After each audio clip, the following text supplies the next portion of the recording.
आयला हळद कोण उपटून घेतं काही समजतच नाही.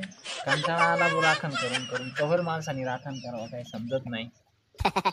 हा चल. आयला दिसतंय बो पलीकडून कोणतरी. पकडायला जावाच लागेल.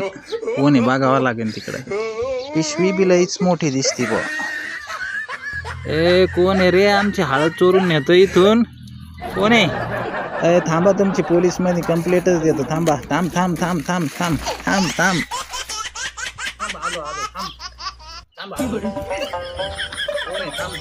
याला बा पळून त्याच्या याला कोण होता काय माहिती.